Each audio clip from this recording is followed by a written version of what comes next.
welcome back di YouTube channel Siresin. Nah, video kali ini aku akan nge-unboxing kado dari beberapa orang yang dijadikan satu, yang akan aku pakai untuk jadi juri nanti. Apa aja isinya dan apa sih tips and trick untuk jadi juri, dan aku nanti jadi juri apa ya? Boleh banget dikepoin. Jangan lupa subscribe, share, like, and comment. Nonton videonya jangan di skip-skip ya. Yuk, gak usah lama-lama lagi. Jadi ayo kita unboxing. Jadi ini isinya sepatu. Terima kasih yang udah ngasih. Ya, saya tidak memandang dari harganya, yang saya pandang itu adalah dari ketulusan teman-teman semua. Untuk ukurannya, kalau saya teman-teman mau cari ataupun rekomendasi untuk kado, mending ditanya dulu ya guys ukurannya. Soalnya kalau kayak aku itu ukurannya 35, dan mungkin teman-teman yang senasib dengan aku nyari ukuran sepatu apalagi high heel dengan kaki terkecil itu susah banget ya. Ini ya, ini mau aku pakai untuk ngejuri nanti. Oke, kita lihat ya apakah ini seukuran atau tidak. Oke, ukurannya kayaknya bisa masuk ya.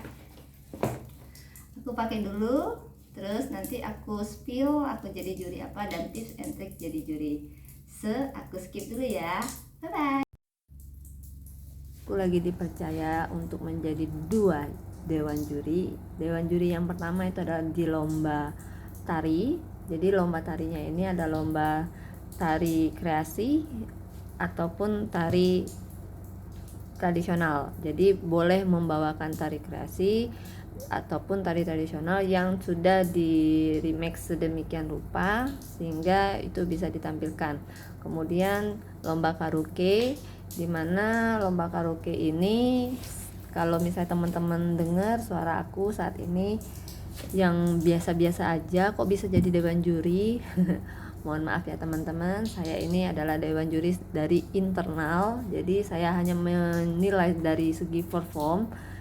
Kalau misalnya disuruh jadi penyanyi, saya tidak bisa menyanyi, tapi kalau hanya untuk nyanyi doang, jelas siapa saja kan bisa. Kalau untuk masalah tari, saya pernah ikutan sanggar, jadi biasa juga ikut IO, dimana saya biasanya tuh nari ngikuti jadwal-jadwal IO dulu sebelum saya pensiun tentunya. Karena kan kalau misalnya jadi penari itu kan ada umur ya. Nah ini saya udah pensiun dan dipercaya untuk menjadi juri di dalam acara lomba tari. Wah itu saya senang banget. So apa sih tips and tricksnya supaya tidak apa ya, ini mau nilai apa ya, apalagi kalau misalnya kita baru pertama kali untuk jadi dewan juri, kita itu harus ngapain dulu. Nah aku ada tips and tricksnya teman-teman. Boleh juga kalau misalnya teman-teman mau sharing dari segi teman-teman, sudut pandang teman-teman, pengalaman teman-teman, boleh banget dikomenin ya. Atau misalnya mau koreksi dari yang pernyataan aku atau mau nambahin juga boleh banget. Yuk kita di sini sharing ya, tapi tidak untuk menjadi seorang guru ataupun menggurui ataupun menyalahkan, tidak. Jadi kita di sini hanya sharing teman-teman. Jadi tips untuk menjadi juri versi aku itu yang pertama, kita harus tahu dulu nih teman-teman, kita ini mau menjadi juri apa gitu. Jadi kita harus tahu temanya dulu, lombanya ini lomba apa, kemudian siapa saja pesertanya, jam berapa, dan bagaimana skema dari lomba tersebut. Jangan sampai kita nanti datang ke acara tersebut dan kita tidak pernah tahu ini lomba apa ya, berapa pesertanya siapa saja. Nah jadi kita itu biasanya 1 hari sebelum acara dimulai, kita biasanya akan ada yang namanya gladi bersih ya, atau biasanya teknika meeting. Jadi di sana kita bisa tahu, sekalian kita cari informasi ada berapa sih pesertanya ini dari mana saja, kemudian tema dari lomba ini apa, sehingga dalam masa kita melakukan penilaian tidak ada kesalahan ataupun miskomunikasi yang pertama. Nah, di sini kebetulan aku menjadi dewan juri lomba tari. Tentunya menari itu ada 5 aspek kriteria yang biasanya dinilai. Yang pertama itu adalah wiraga, wirama, wirasa, wiruha, dan ketepatan waktu. Untuk wiraga sendiri ini adalah teknik gerak. Nah, biasanya teknik gerak ini kan biasanya ngikutin dengan lagu nih, ketukannya berapa-berapa dia ngikut atau tidak. Kemudian biasanya juga teknik gerakan ini biasanya itu di edit lagi nih. Jadi biasanya kalau misalnya dia ngedit ataupun dia merubah gerakan yang baru, itu biasanya ada nilai plus. Nah, tapi kalau misalnya gerakannya kayak copy paste yang biasa aja, yang dimana tuh kita sudah tahu ini gerakannya habis ini, karena kan biasanya kalau penari itu biasanya tahu nih, oh ini gerakannya memang biasa seperti ini, dan itu biasanya dikatakan plagiat, guys. Nah, jadi kalau misalnya mau lomba itu bagusnya pakai gerakan sendiri, itu untuk wiraga. Kemudian wirama itu kekompakan. Nah, itulah kenapa pada saat kita mau lomba rekomendasi sekali jika teman-teman mau ikut lomba, latihannya itu di depan kaca ya guys. Jadi kalau misalnya di depan kaca kita tuh bisa lihat tangan kita itu mau ke kanan, mau ke kiri, mau ke bawah, itu kita bisa lihat teman-teman kita. Jangan sampai yang satunya itu di atas, yang satunya di tengah, yang satunya itu ke bawah, jadi nggak selaras. Nah, itu yang dimaksud dengan keseragaman gerak. Jadi sangat direkomendasi untuk teman-teman kalau ikut lomba tari, dance, itu harusnya di depan kaca. Jadi kita bisa tahu, oh ini harusnya begini, dan itu bisa kompak. Kemudian penghayatan. Nah, penghayatan itu biasanya kita harus melihat ke gerakan teman-teman. Nah, ini juga akan berpengaruh dengan kostum. Jadi kadang-kadang orang ini kan mikirnya oh maunya mewah, tapi ternyata bawaannya itu tarinya itu yang penghayatannya itu misalnya kehidupan sehari-hari, mengangkat cerita kehidupan sehari-hari, tapi kok bajunya nggak sesuai dengan tariannya gitu loh. Jadi kalau memang kita mau bawaan sehari-hari, kita pakai daster pun sebenarnya tidak ada masalah gitu teman-teman, karena kan kita membawakan sebuah tarian itu untuk menyampaikan sesuatu kepada penontonnya kita. Jadi kalau misalnya kita pakai kostumnya yang bagus, yang mewah, tapi kita mau menarikan tari kontemporer misalnya, agak nggak kurang masuk ya gitu ya. Jadi kadang-kadang aksesoris juga aksesoris yang berlebihan kadang-kadang juga akan mempengaruhi penilaian dan itu minus. Jadi kalau misalnya aksesoris harus lagi disesuaikan dengan lagu, harus lagi disesuaikan dengan tema kita itu mau menarikan apa. Kemudian keseluruhan tampilan, penghayatan, mimik muka kita. Jadi kadang-kadang kalau misalnya kita lagi nari tuh guys, kita tuh perlu loh kontak mata dengan juri gitu loh. Jadi juri itu bisa melihat kita itu sedih kah, kita tersenyum kah. Kalau misalnya lagunya